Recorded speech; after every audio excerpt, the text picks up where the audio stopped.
నివేదికను సమర్పించే అవకాశం నాకు ఇచ్చిన ముఖ్యమంత్రి గారికి ధన్యవాదాలు తెలియజేసుకుంటూ, మన పార్టీ అధినేత సామర్థ్యంలో సాగిన అకుంఠిత దీక్ష, అట్లాగే బీజేపీ జనసేనతో మనము ఏర్పరచుకున్న పొత్తు, కూటమి ప్రభుత్వం, ప్రజాస్వామ్యంని మనం పరిపాలనగా చూపిస్తున్నాం.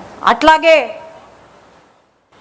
ఏదైతే ప్రతి వర్గంలో, మన రాష్ట్రంలో ఉన్న ప్రతి వర్గానికి సంక్షేమం అందిస్తూ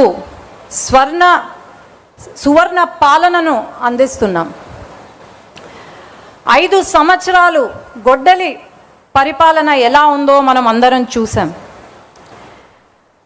అభివృద్ధి, సంక్షేమం మన నినాదం అయితే వారి నినాదం హత్యలు, అవినీతి, దోపిడీలు.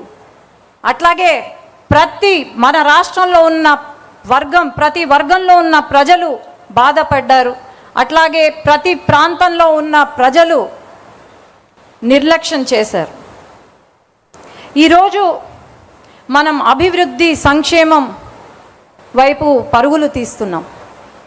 ఆనాడు వారి పరిపాలనను మనము ప్రశ్నిస్తే కార్యకర్త నుండి మన నాయకుడు వరకు, మన అధినేత వరకు తప్పుడు కేసులు పెట్టి మన పైన హింసించి, మన పైన తప్పుడు కేసులు, అట్రాసిటీ కేసులు పెట్టారు. మన కార్యాలయ పైన దాడి చేశారు. అట్లాగే మహిళలు అని కూడా చూడకుండా మన పైన దాడి చేయడం, అట్లాగే అసభ్యకరంగా మాట్లాడడం, మన వ్యక్తిత్వాన్ని కించపరచడం చేశారు. మనమే అనుకుంటే మన పిల్లల్ని కూడా ఆఖరికి హింసించారు.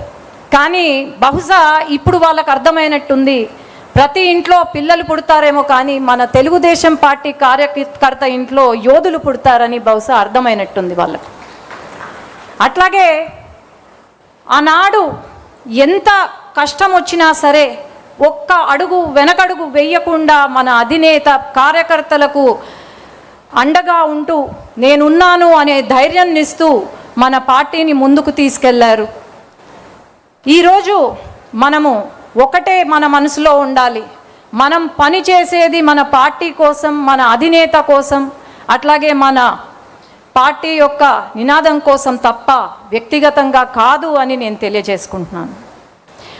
మనం ఎప్పుడూ కూడా మనం పడిన కష్టాన్ని మర్చిపోకూడదు. అట్లాగే మన అధినేత పడిన అవమానం మనం మర్చిపోకూడదు. ఎప్పుడూ కూడా ప్రతి ఒక్కరం కాలరెత్తి గర్వంగా చెప్పుకునే ఒక రోజు వస్తే, మన ప్రాణం ఉన్నంత వరకు మనం తెలుగుదేశం పార్టీ కార్యకర్త అని ధైర్యంగా చెప్పుకోవాలి. ఈరోజు మరి కొంతమంది మనల్ని బెదిరిస్తున్నారు. ఆ బెదిరింపులకు బెదిరేది తెలుగుదేశం పార్టీ కార్యకర్త కాదు. గుండెల్లో భయం లేదు, కేవలం పసుపు రక్తం ఉందని మనం ధైర్యంగా చెప్పుకోగలుగుతున్నాం. ఈరోజు బెదిరిస్తున్నారు అంటే మనం చెప్పాల్సింది ఒకటే, మనము మన కార్యకర్తగా వెనగడుగు వేసేది లేదు, తల దించేది లేదు, వెన్ను వంచేది లేదు. మనం ఒకవేళ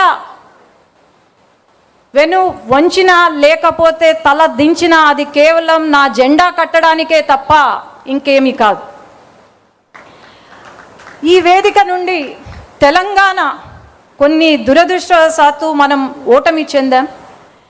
అట్లాగే తెలంగాణ నాయకులు ఎవరైతే ఉన్నారో వాళ్ళు కార్యకర్తలను కలిసిమెలిసి ప్రయాణం చేస్తూ అక్కడ, అట్లాగే ప్రతి క్షణం మన సమస్యల పైన, తెలంగాణ రాష్ట్రంలో ఉన్న సమస్యల పైన పోరాడుతూ ఉన్న మన నాయకులను ఈ సభ ద్వారా అభినందన చేస్తున్నాం. అట్లాగే ఈరోజు గల్లీ నుండి ఢిల్లీ వరకు మన జెండా ఎగురుతుంది. మన తెలుగుదేశం పార్టీ, మన తెలుగు ప్రజల ఆత్మగౌరవాన్ని నిలుపుతున్నాం, తెలుగు గళాన్ని వినిపిస్తున్నాం. అండమాన్ దీవుల నుండి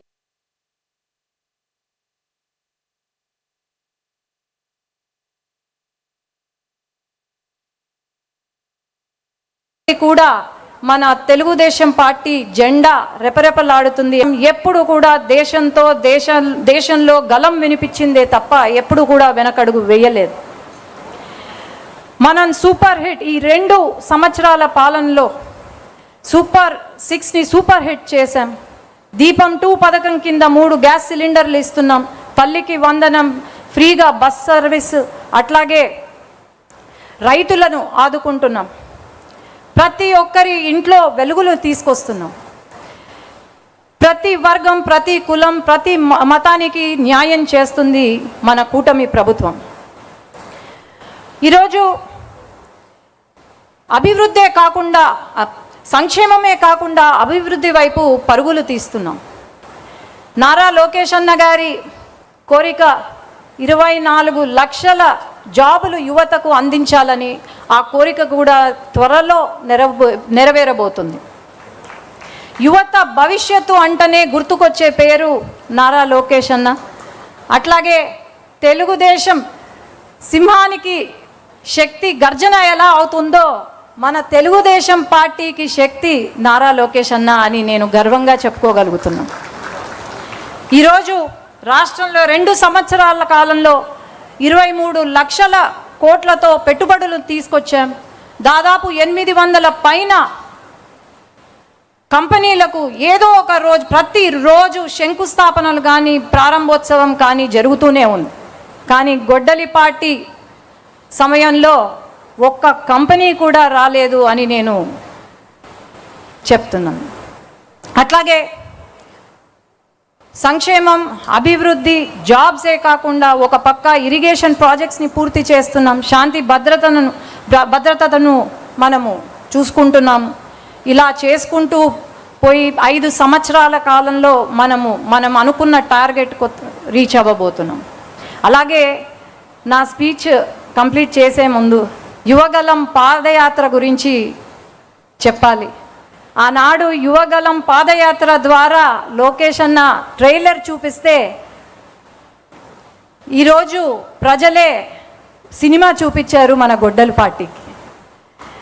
ఆనాడు ప్రతి అడుగున అడ్డంకులే, ఆ అడుగులు ఈరోజు శక్తిగా మారి, ఆనాడు యువగలం అడుగులే ఈరోజు శక్తిగా మారాయని గర్వంగా చెప్తున్నాను.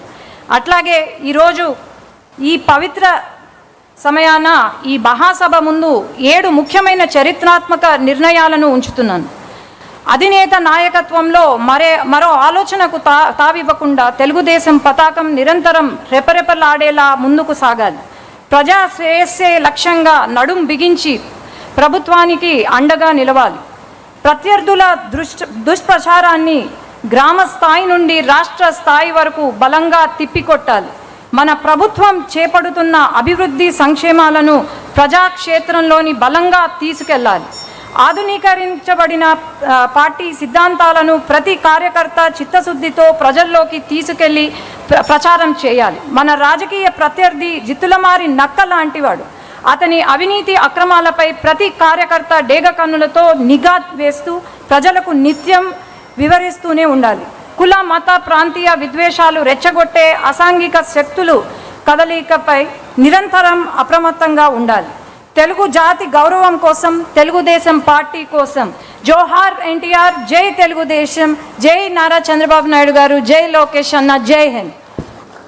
థ్యాంక్ యూ శబరి గారు. మీ అందరికీ ఓ బెల్ వినిపించింది. ఏంటా బెల్ అనుకుంటున్నారేమో.